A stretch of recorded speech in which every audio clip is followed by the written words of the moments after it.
Hello everyone, my name is Trevor Boland and I work here in Ahead, as Caroline said, as the e-learning and digital officer.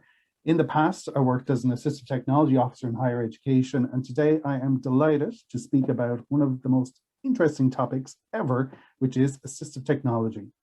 So the educational landscape has changed rapidly, and one of these changes involves assistive technology, as its possibilities have widened and are still widening as AT has become mainstream. And as a result, AT has never been more available than now. So lately, I found myself asking the question, is AT everyone's business? And then throughout the presentation, I invite you to explore this question with me, so feel free to write comments into the box below. So what is AT? Right now, AT is being used by all of us in one way or another. We have been AT users throughout our whole lives. AT involves everything from non-tech, like eyeglasses and pencil grips, to low-tech, like spelling supports in Word, which we're all familiar with, and remote controls, to high-tech, like Google Assistant on your smartphone and even Google Home devices. So needless to say, AT is everywhere. So AT already is our business, but maybe we just haven't realized it yet, as we just haven't named it AT. When it comes to understanding AT, this quote really resonates with me. Assistive technology enables people to live healthy, productive, independent, and dignified lives, and to participate in education, the labor market, and civic life. This to me sums up how AT is linked to all facets of a person's life, and the need for an AT continuum all throughout someone's life is essential to enable full participation in society. So in short, AT is just incredibly powerful. And of course, we shouldn't forget that AT itself is part of the UGL framework, and that's relevant to us here in Ahead, as AT enables and thus removes barriers. The AT lines in education are blurring between the mainstream and the specialized AT. And this quote from an NCSE report speaks volumes to me. Assistive technologies and mainstream technologies are converging. Applications originally developed as AT have crossed over into the mainstream, while mainstream technologies are being used as AT. So the lines are blurring between AT and technologies for general use. This evolution of AT is bringing about more AT opportunities and choice to learners than ever before, and I believe makes AT an easier conversation to partake in now than before. So let's look at AT in education. To explain AT and the student support in education, I'm just going to draw on this three-tiered pyramid from an education publication about the role of the disability officer in higher education that has been modified slightly by myself for the purpose of AT. It explains the considerations of specialized AT for the individual, and that's on the top of the pyramid, AT for small groups in the middle of the pyramid, and AT for the greater student body, and that's at the bottom of the pyramid. Its core message is about making AT as available to as many students as possible, and that AT can be built into the education environment rather than bolted on, which may have been the case in the past, thus making it an integrated part of the learner's journey. So this is now becoming a reality, which is amazing, totally inspiring. 10 years ago, I started as an AT officer, and there was specialized AT, but not a lot of mainstream AT. So I've tried to express that in this diagram here. Educational apps were having varied successes and could be good to poor depending on the type of device you owned and the type of application you were using. So needless to say, the gap was wide between specialized and mainstream AT. So options were fewer, so it was a little bit more challenging to implement AT to students. Now, we definitely see more choice. Mainstream possibilities of AT is now merging and overlapping in some cases with specialized AT. So it begs the question, how can we benefit from this widespread and available AT that we all have now? With this explosion of AT, have we had the opportunity to reflect and to really think about how to harness, connect, and embed AT to the wider student population? So feel free to put any comments or thoughts you have in the chat box.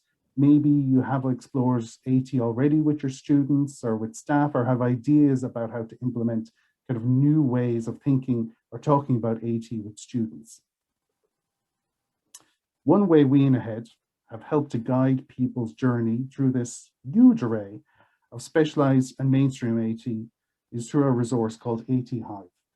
Its primary aim is to raise AT awareness and to impart AT knowledge and hopefully just a tiny bit of wisdom about AT to others. Currently, there's over about 50 free and paid technologies that are broken down into categories to help you kind of guide yourselves through this kaleidoscope of AT that we have so abundant right now. We would love you to visit the site at www.ahead.ie/ATHive and share with both staff and students this resource, and to get that conversation flowing about assistive technology in your institutions, workplaces, classrooms, wherever you think possible.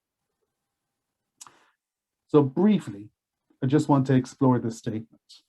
The present pandemic has raised our technology confidence and widened our views of the possibilities of technology in education. Okay, well, maybe not, but if it has raised your tech confidence, how could this be channeled?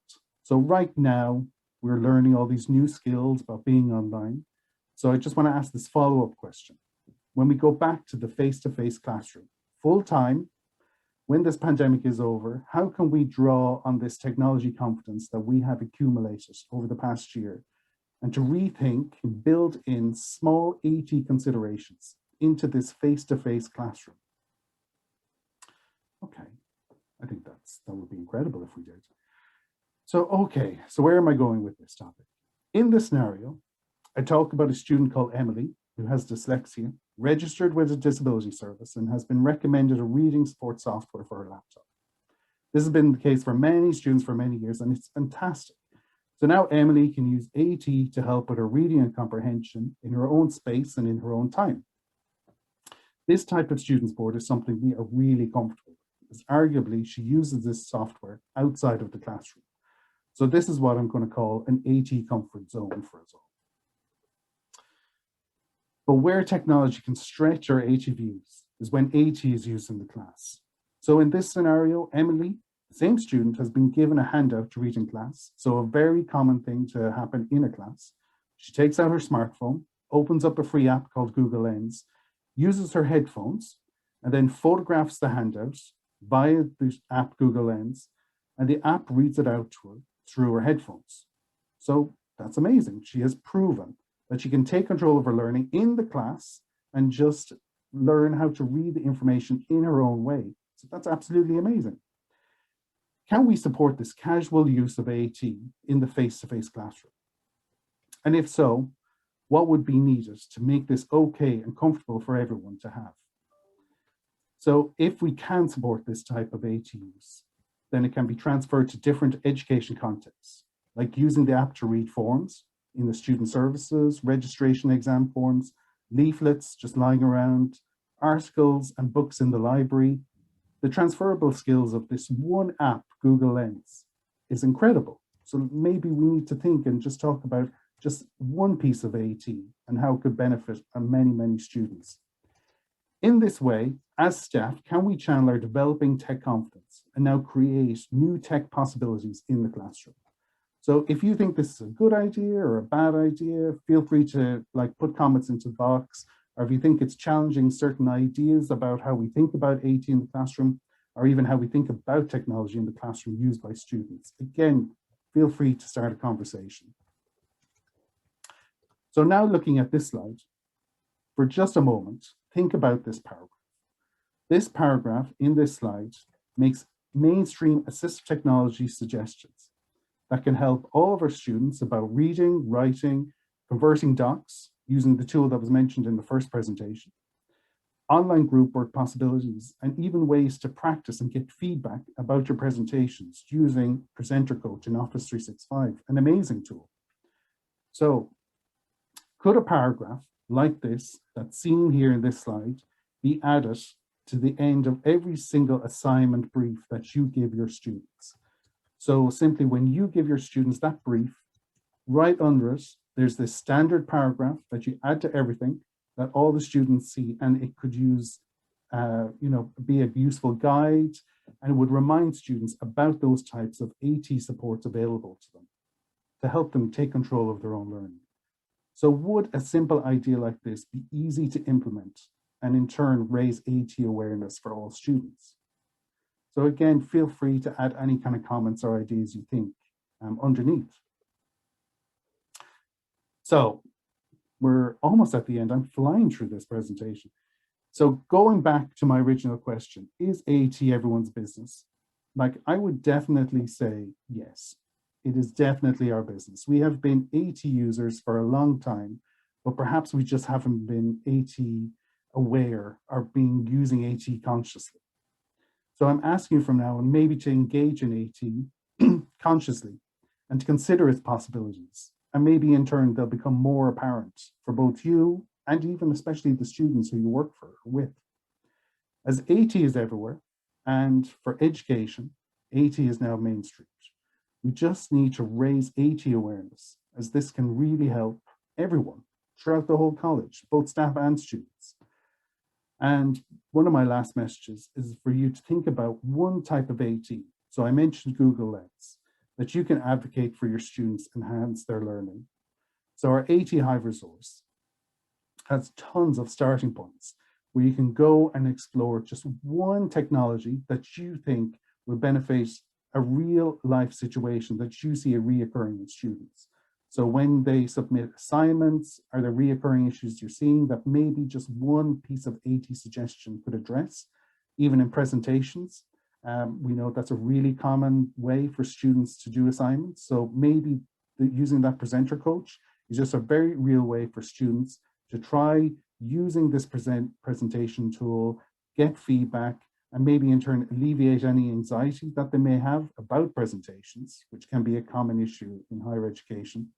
So maybe there's new opportunities to think about ways to help, support, and even comfort students through assistive technology.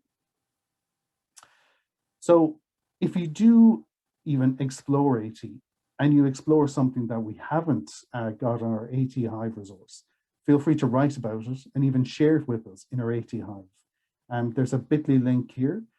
Also, that gives you access to a downloadable Word document with a simple kind of template structure to help you kind of guide us. There's not much writing involved in it. We've kept it very easy to fill in, and we would really appreciate any kind of feedback or advice about any such technologies that's not in our resource, and we'd be happy to share that. So many thanks for your time, for listening to this AT session. I'm just going to take time now for any Q&A and hope you got something from this. Thank you.